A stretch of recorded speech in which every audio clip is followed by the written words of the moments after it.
Olá pessoal, tudo bem com vocês? Então, eu chamo-me Vera e hoje vim falar sobre algo que realmente Deus tem tocado muito no meu coração. Então, a palavra que eu quero falar encontra-se no livro de Lucas, capítulo 5, no versículo 30 ao 32. Então diz assim a palavra: Os fariseus e seus escribas murmuravam contra os discípulos de Jesus, perguntando: Por que comeis e bebeis com os publicanos e pecadores? E respondeu-lhes Jesus: Os sãos não precisam de médico, e sim os doentes. Não vim chamar os justos, e sim os pecadores, ao arrependimento. Então, o que muita gente fala quando lê esta pregação, o que muita gente prega, não é? Quando lê esta passagem, na verdade, que remete bastante ao arrependimento, e eu não julgo isso, porque na realidade o que está aqui descrito é que sim, nós homens devemos nos arrepender dos nossos deleitos e de tudo aquilo que fazemos de errado.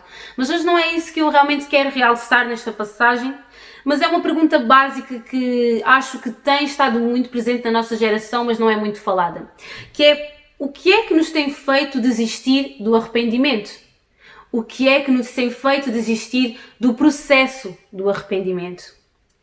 Isso é algo muito forte, porque não é querendo culpar algo ou alguém, mas é querendo realmente compreender e tentar realmente identificar aquilo que nos tem feito parar. O que é que tem sido tão influente na minha vida que me tem feito parar e desistir de me arrepender totalmente dos meus pecados? E realmente uma das coisas que eu, quando estava a estudar estes versículos, uma das coisas que eu realmente identifiquei como uma das coisas, ou uma das vias que nos tem feito parar, foram os fariseus, aqueles os mesmos que disseram: Por que comeis e bebeis com os publicanos e pecadores? E os fariseus eu identifico como o quê? Trazendo para os nossos dias de hoje, vozes que confundem. E o que é que são as vozes que confundem? E eu tentei pensar em algo que seja uma grande influência, que tenha um grande poder e que nos realmente faça ouvir isso com tanta força e nos faça parar. Então, uma das coisas que eu acredito que seja um potencial influenciador nos dias de hoje para as nossas vidas é as redes sociais, ainda para mais no tempo que estamos a viver hoje. Um tempo de quarentena, onde temos que estar dentro das nossas casas, confinados, e a única coisa que temos para comunicar com outras pessoas é um telemóvel, que muitas vezes é utilizado também para aceder então às redes sociais. Sim, redes sociais. E o que é que acontece muito nas redes sociais? O que é esse meio tão influenciador? Um meio tão influenciador que faz muitas pessoas se influenciarem nos conteúdos que outras pessoas publicam, nos conteúdos que outras pessoas oferecem. O que é que faz realmente que seja tão influenciador ao ponto de nós tirarmos a maior parte do nosso dia para retirar dicas da internet, para retirar maneiras e formas de agir, para reproduzirmos no nosso dia-a-dia? Sim, é uma influência tão grande que as redes sociais têm, é um grande poder que estas redes sociais têm em nós, que muitas vezes nos fazem parar. E agora porquê? O que é que isso tem tudo a ver?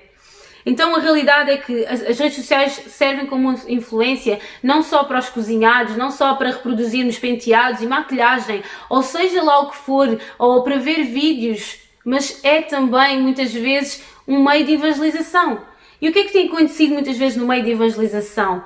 É que muitas vezes aquilo que é passado pelos cristãos, e não estou a falar em específico, mas estou a falar no geral, o que muitas vezes é passado, ou que alguma vez tu até já tenhas ouvido, é que parece que a relação que nós temos que ter com Deus, ou que a relação que é possível ter com Deus, é inalcançável para nós. Porquê? Porque nós temos pecados, porque nós temos vícios, e isto agora falo para pessoas que ainda não estão tão perto de Deus, que nós temos vícios e temos coisas que achamos que nunca iremos conseguir deixar, e parece que aquilo que as pessoas transmitem para nós em relação à relação que nós podemos ter com Deus, parece que está distante. E porquê? Porque parece que eu tenho que deixar de ser quem eu sou, no sentido de que tenho que deixar todos os meus vícios de lado primeiro, tenho que deixar tudo aquilo que eu amo do mundo para poder estar, para poder me chegar a Jesus, sendo que isso não é verdade. E eu digo isto, que a religião realmente tem sido um ponto fraco no sentido de influenciar as pessoas a parar. Porquê? Porque nós somos, não a religião, mas nós somos a Bíblia que o mundo não lê. Então, por algum motivo, às vezes já podes ter ouvido alguma pessoa realmente a falar sobre Jesus e parecia distante a relação que tu poderias ter com Jesus. Talvez pela maneira como ela falou ou pelos requisitos que ela decretou que teriam que ser feitos por ti para te chegares a Jesus. Sendo que a palavra é só uma. A palavra é só uma. Eu quero te dizer aqui no mesmo versículo que eu falei, nos mesmos versículos que eu falei, Jesus diz: os sãos não precisam de médico, e sim os doentes. Eu não vim chamar os justos, e sim os pecadores ao arrependimento. Então, se o Pai não veio chamar os justos, e sim aqueles que necessitam de cura, então Ele próprio está a se intitular aqui como um médico. Então, se Ele é um médico e se o médico é o que vai ter diretamente com o doente que se encontra mal e necessita de uma cura e é o próprio médico que vai proporcionar essa cura ao doente, então Jesus se intitula aqui como um médico, quer dizer que Ele é aquele com que tu vais ter sim da maneira que tu estás, imperfeito, com todos os teus vícios que tu tens, é com Ele que tu vais ter. Tu não necessitas de deixar para trás tudo aquilo que tu tens, não necessitas de deixar para trás tudo aquilo que tu és para ter com Jesus, porque é o próprio Jesus que te vai ajudar a deixar para trás todas essas coisas. É o próprio amor, é a própria perfeição que vai te ajudar a deixar para trás tudo isso. Eu e tu fomos chamados por Cristo. Ele veio por mim e por ti. Mas eu e tu somos pecadores. Eu e tu pecamos e necessitamos de uma renúncia diária. Eu sim que sou cristã e tu provavelmente, se calhar que estás aí e neste momento não és ou já foste e estás afastado. Então, se isso realmente acontece comigo e contigo e ambos precisamos de uma renúncia diária, ambos precisamos de um médico. E esse médico que nos ajuda é Jesus. Então, se de alguma forma tu achas que não estás capacitado para te chegar a Jesus, porque alguma vez ouviste alguma voz, alguém que te dissesse que tu para te encontrares a Jesus, que tu para te chegares ao Pai, tu necessitavas realmente deixar para trás tudo aquilo que tu tens, não.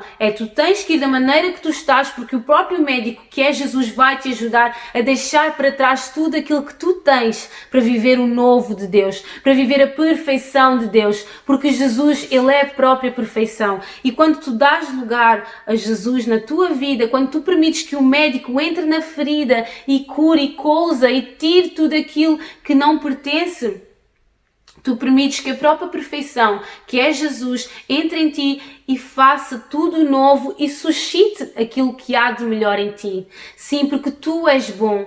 Por mais que tu aches que não és bom, tu és bom, porque foi Deus que te criou e Ele criou tudo bom. Ele fez tudo bom e o próprio Jesus quer suscitar em ti realmente aquilo que há de melhor. E então agora eu queria falar realmente de uma coisa bastante forte, que é algo que muitas pessoas se calhar vão achar escandaloso o que eu estou a dizer, mas é uma realidade.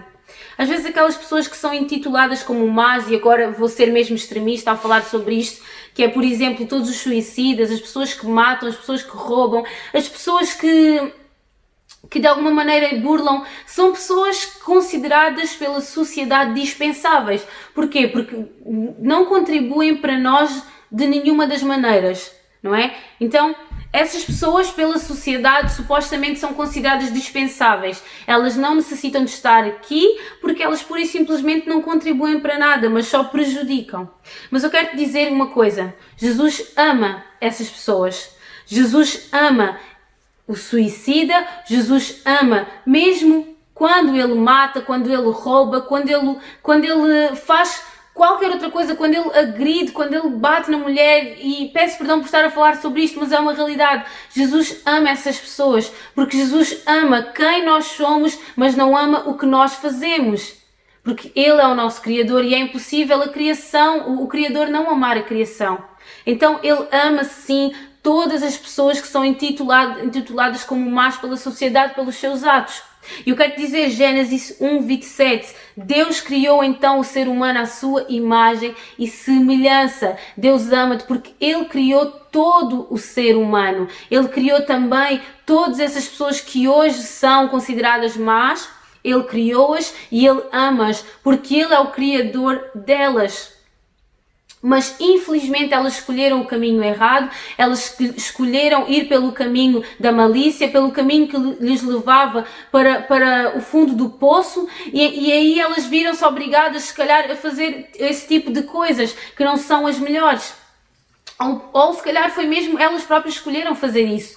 E isso porquê? Porque a nossa carne e o nosso espírito, nós somos compostos pela carne e o espírito, e quando nós alimentamos mais a nossa carne, é aquilo que vai realmente sobressair mais em nós. Então se a minha carne é aquilo que eu alimento, aquilo que é a minha carne, se a minha carne ela então é má, então aquilo que eu vou ter é atitudes más. A minha boca fala que o meu coração está cheio. Se o meu coração está cheio de coisas más, então é isso que eu vou transmitir. Mas se eu alimento mais o meu espírito, então as coisas que vão suscitar mais em mim, o que vai realçar mais em mim, são as coisas boas. Porquê? Porque o meu espírito é bom. Então nós estamos numa luta constante, nós estamos numa luta diária entre a carne e o espírito. E aquilo que tu alimentares mais é aquilo que vai vencer a tua luta interior. Então Deus ama-te sim, Deus ama quem tu és, não ama o que tu fazes. Por esse mesmo motivo é que essas pessoas más escolheram um mau caminho, mas elas necessitam de uma renúncia diária, tanto elas como nós. Eu preciso de uma renúncia diária. Para eu poder realmente fazer com que as coisas boas suscitem em mim, eu necessito de uma renúncia diária. E nisto eu não estou a dizer que tudo aquilo que essas pessoas más fizeram, elas não vão colher. Sim, tudo aquilo que nós fazemos, nós vamos colher. Mas se elas hoje decidirem que elas querem aceitar Jesus, que elas querem fazer com que a sua vida mude e se elas começarem a plantar, ao invés de coisas más, ao invés de roubarem, ao invés de matarem, elas começarem a plantar o amor, elas começarem a plantar realmente a felicidade, a alegria e a paz, elas vão colher também a alegria e a paz. Então nunca é tarde para mudar, nunca é tarde para dizer não à nossa carne. Nós nunca estamos tão no fundo do poço que não possamos mudar, porque tudo aquilo que nós plantamos, nós colhemos. E isto é a lei da vida, seja isso bom, seja isso mau. Então Deus ama-te da maneira que tu és, Deus ama-te da maneira que Ele te criou. Então não vale a pena nós toda a hora nos autocondenarmos quando nós temos Jesus em nós. Jesus ama-nos, Jesus quer nos ajudar, Jesus anseia para estar perto de nós e nos mostrar que Ele é amor e que Ele é a própria cura. Ele é o próprio que vai nos deixar, vai nos permitir deixar as coisas más para trás para que agora vivamos coisas novas nele.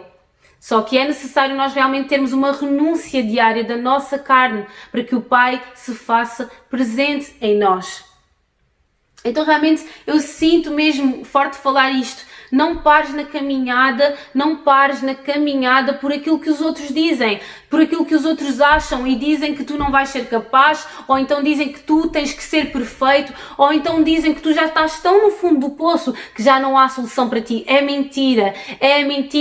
Eu não vim chamar os justos, mas sim os pecadores. E se tu és um pecador, como eu sou uma pecadora, então Ele veio te chamar a ti. Ele foi te chamar a ti e a mim, e nunca é tarde para mudar. E eu vou-te mostrar porquê. Eu fui tirar algumas passagens que realmente falavam do amor do Pai, para fortalecer mais esta palavra, no sentido de te mostrar que a Bíblia, ela é uma fonte de inspiração para nós. Ela é o nosso maior livro de instrução para a vida. Porquê? Porque nela está escrito tudo aquilo que nós somos, tudo aquilo que nós viremos a ser. Ela está escrito tudo aquilo em que nós não devemos fazer, tudo aquilo que nós devemos fazer. Ou seja, é o maior e melhor manual de instrução para a vida. Então eu vim aqui realmente fortalecer-me para vos mostrar como Deus vos ama, não importa o que aconteça. E vou começar com uma passagem muito básica, como João 3,16, porque Deus amou o mundo de tal maneira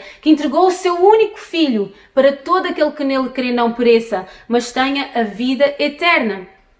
Então, se Deus amou o mundo, ou seja, se Deus entregou o seu único Filho, ou seja, Ele já foi entregue, Ele já morreu, o seu sangue já foi derramado na cruz pela minha, mas pela tua também, pela tua vida. Então a promessa já está feita, Ele já está, aquilo já está lá.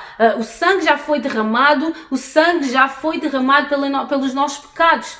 Mas a Bíblia fala que todo aquele que nele crê não vai perecer, ou seja, é necessário que eu deixe e acredite no Pai, acredite nas suas promessas, para que quando eu crer, eu não pereça. Ou seja, quando eu aceito esta promessa que já está à minha porta, porque a promessa já está feita, já está à minha porta e ela está a bater para entrar, quando eu permito que essa promessa entre em mim, ele diz que eu não vou perecer e vou ter então a vida eterna.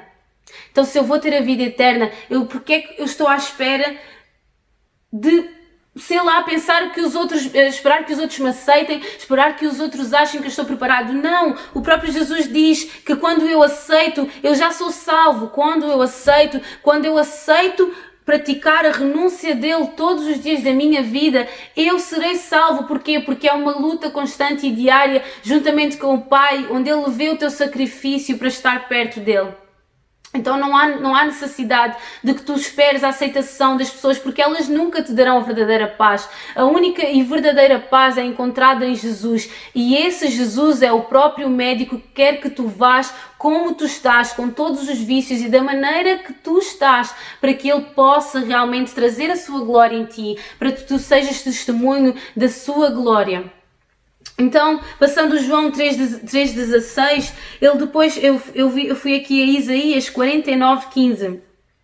Então, Isaías 49,15 fala: haverá mãe que possa esquecer o seu bebê que ainda mama e não ter compaixão do filho que gerou? Sim, é possível. E muitos de vocês, se calhar, sabem que é possível. Mas depois o pai fala: embora ela possa esquecê-lo, eu não me esquecerei de ti. E isto é palavra do Pai. Isto é palavra do Pai. Isaías 49,15.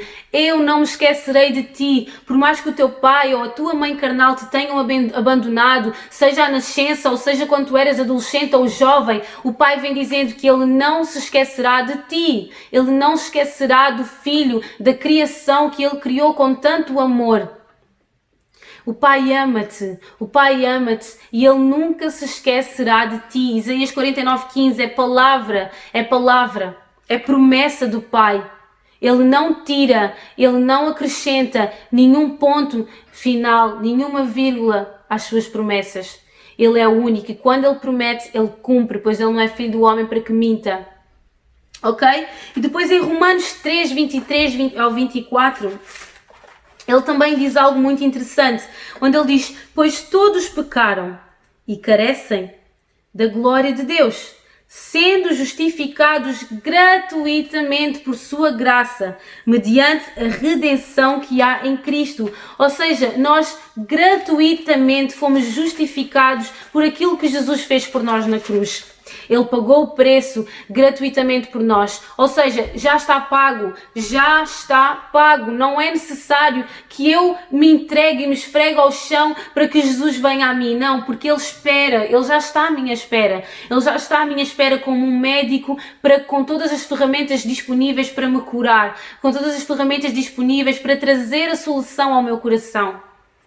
Então o Pai realmente Ele anseia por nós filhos, Ele anseia pela sua criação, pela criação que vai permitir ao Espírito Santo entrar e mudar todas as coisas do lugar conforme a sua vontade. E depois, para terminar a palavra, onde aqui realmente o Pai falou muito forte ao meu coração, e eu quero mesmo partilhar isto com vocês, para que vocês possam entender o quão grande é o amor do Pai, o quão grande é o seu ser impossível. Ele torna as coisas que parecem ser tão más, tão já, posso dizer mesmo, finalizadas. Ele mostra que não estão finalizadas, porque o que permanece no final é a sua palavra. Então, se aquilo parece que está finalizado e o Pai achar que não está, Ele vai lá e não vai deixar que finalize, a não ser que Ele seja o último, porque a palavra dele é a última coisa e é que permanece. Então em Efésios 2, capítulo 2, versículo 3, entre os quais também todos nós andámos outrora, segundo as inclinações da nossa carne, fazendo a vontade da carne e dos nossos pensamentos, e éramos por natureza filhos da ira como também os demais. Ou seja, eu e tu, todos nós éramos filhos da ira e por nossa natureza, como eu falei anteriormente, a nossa natureza é pecaminosa. Pela nossa natureza estávamos condenados e estávamos mortos em nossos delitos. Mas o Pai, Bem, vamos ler aqui. Versículo 4. Mas Deus, sendo rico em misericórdia, por causa do grande amor com que nos amou, e estando nós mortos, nós estávamos mortos, normalmente quando nós estamos na condição de mortos, nós já estamos finalizados, já não existe nada a fazer, já não existe nenhuma possibilidade de mudança nem de transformação. Mas aqui o Pai fala, estando nós mortos em nossos delitos, nos deu vida. Ele nos deu vida entregando o seu Filho na cruz para morrer por nós. Nos deu vida juntamente com Cristo. Pela graça sois salvos. E juntamente com Ele nos ressuscitou e nos fez assentar nos lugares celestiais em Cristo Jesus. Nós estávamos mortos em... Olhem esta transformação. Nós estávamos mortos em nossos delitos, nós estávamos cheios de pecados, cheios daquilo que a nossa carne transparecia, que era realmente o que era mau. E o Pai veio com a sua misericórdia, deu o seu único Filho para que derramasse o seu sangue por nós. O Pai veio e Ele fez realmente criar em nós algo novo. Ou seja, Ele morreu por nós, fez que a sua glória fosse maior que todos os nossos pecados. Morreu, mas ressuscitou ao terceiro dia. E nós, fala aqui, versículo 5, estando nós mortos em nossos delitos, nos deu vida juntamente com Cristo e pela graça sois salvos. Versículo 6, juntamente com Ele nos ressuscitou. Ou seja, nós fomos ressuscitados com Ele ao terceiro dia. Nós tivemos e temos hoje em dia a oportunidade de todos os dias termos Jesus em nós. Então não desperdices isto. Com tudo isto que eu disse, realmente a única coisa que quero dizer para ti é que não permitas que as vozes que confundem a tua mente te façam desviar do verdadeiro propósito, que é uma vida sã e pacífica com Jesus. Isso é possível sim. O processo de arrependimento ele é necessário e ele é essencial para que nós tenhamos um relacionamento sólido com Jesus. Mas esse processo não tem que ser tão doloroso e tu não tens que passar por ele sozinho.